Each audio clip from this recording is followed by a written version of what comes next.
Magandang hapon, narito po ang latest sa daigdig ng palakasan. Kumpiyansa po ang host Region 7 o Central Visayas na mas magiging maganda ang kanilang placing sa 2013 edition ng Palarong Pambansa.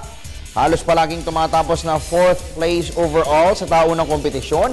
Naghanda po ng gusto ang mga student athletes ng host province para mas mapalakas ang kanilang tsansa na umukit ng kasaysayan sa pinakamalaking grassroots sports development program sa bansa. Ang kabuang detalye sa report ni Ms. Cristabel De Leon.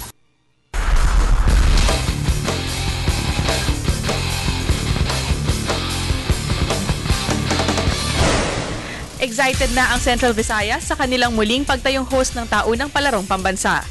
Sa 65-year history ng Grassroots Multi-Sports Development Program, ito pa lamang ang ikalawang pagkakataon na tatayong punong abala ang Region 7. Ang una ay noong 1994 sa Cebu City. Ayon sa isa sa mga top officials ng Central Visayas na si Vivian Henete, nais nilang ipamalas ngayong taon ang mas magandang performance sa annual meet. Perennial 4th placer lamang kasi ang Region 7 sa likuran ng National Capital Region, Western Visayas at Calabarzon. Mga 8 years na ito na palagi kaming 4th. Kaya nga gusto na namin umaangat eh. Gusto namin maging 3rd naman. Second, huwag lang bababa, di ba? Gayunpaman, hindi tinanggi ni Henete na bahagyang kinapos sa preparasyon ang kanilang mga atleta dahil naging abala sila sa paghahanda para sa hosting ng palaro. Sa kabila nito, Henete na sa tibay ng loob ng kanilang mga student athletes at sa suporta ng kanilang mga kababayan, magagawa nilang umukit ng kasaysayan sa taunang kompetisyon. Oo nga, with prayers yan eh, na sana matulungan naman nila kami, no? Not only na sa financial, no? But as well as sa prayers naman, di ba? Moral support. Yung pride din nila, syempre host sila, no? Nasa hulihan kami, di ba? Ang 2013 Palarong Pambansa ay magaganap sa Dumaguete City simula April 21 hanggang 27 at dito ay papalo sa mahigit 12,000 student athletes ang magpapakitang gila sa 21 sporting disciplines. Para sa PTV Sports, Cristabel De Leon, Telebisyon ng Bayan. Lipat po tayo sa boxing. Hindi sangayon si WBO Super Bantamweight Champion Nonito Donaire Jr. sa pananaw ni trainer Freddie Roach na mabigat na kalaban si Cuban fighter Guillermo Rigondeaux. Ito'y dahil malaki ang bentahe sa experience sa professional level ng Pinoy kumpara sa kanyang undefeated Cuban opponent. May report si PTV Sports Senior Correspondent Dennis Principe.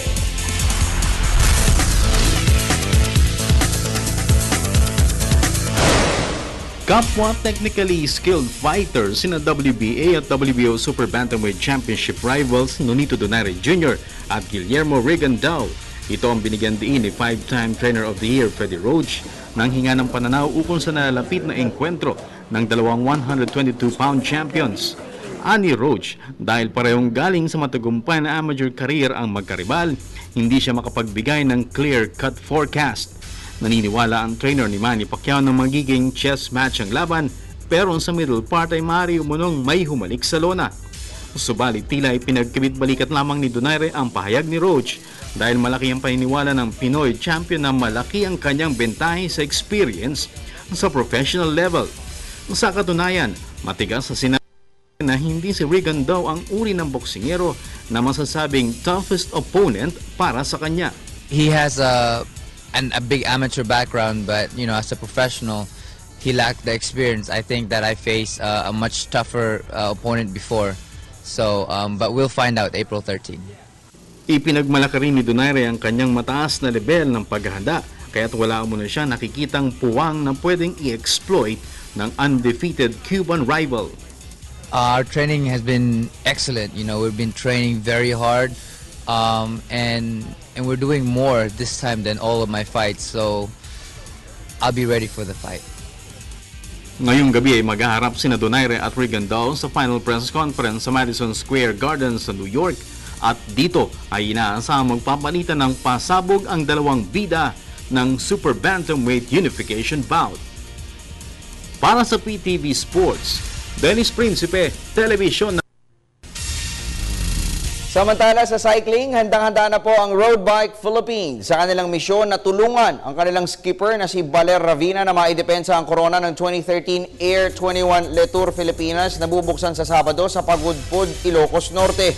Kasabay nito, Target ng tropa ni Engineer Bong Sual na agawin ng team title, lalo't sariwa pa ang kupunan sa pagsungkit ng team championship ng Ronda Pilipinas. May report ang aming junior broadcaster na si Miss Marian Santos ng Wesleyan University, Philippines, Cabanatuan City. Bagamat aminadong bagsak ang kanyang performance sa mga nakalipas na major cycling races sa bansa, hindi pa rin basta-basta bibitawan ni Road Bike Philippines rider Valer Ravina ang individual title ng paparating na Le Tour Pilipinas. Sa nakalipas na edisyon ng Ronda Pilipinas ay bigo si Ravina na makapasok sa top 10. At sa katatapos na Tour of Thailand ay tumapos lamang ng 33rd place overall ang 29-year-old Asingan Pangasinan. Pero sa pagkakataong ito ay nangako si Ravina na gagawin ng lahat para mapanatili ang korona ng 4-stage Le Tour Pilipinas. Mas nakatrabaho ako ngayon, mas maganda preparation ko ngayon. Ididipinsa ko pa rin para sa bansa, para sa akin. Parang mas maganda yung preparation ko ngayon sa team. Kasi kung na kami nag-ensayo sa abroad, sa tour doon. Kaya mas maganda ang preparation. Samantala, sa kabila ng subpar performance ni Ravina sa mga nakalipas na multi-stage bikeathon, buo pa rin ang tiwala sa kanya ni Road Bike Philippines team founder Engineer Bong Sual. Pagmamalaki ni Sual, mas ganado ang kanyang pint-size rider na magpakita ng maganda kapag may banyagang karibal. Maganda naging dahil maganda naging kondisyon na nila ngayon. Ready na po sila riyan sa Tour de Pilipinas. Yun ang pinag-aandar.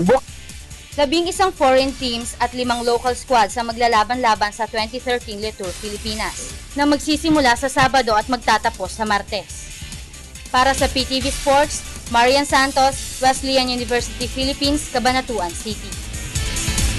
At sumayin niyo po ang mga sariwang balita sa larangan ng sports. Mas marami pa ho kami, hindi bilasang updates, mamayang alas 5 ng hapon sa PTV Sports. Ako po ang inyong lingkod, Snow Badua para sa Televisión.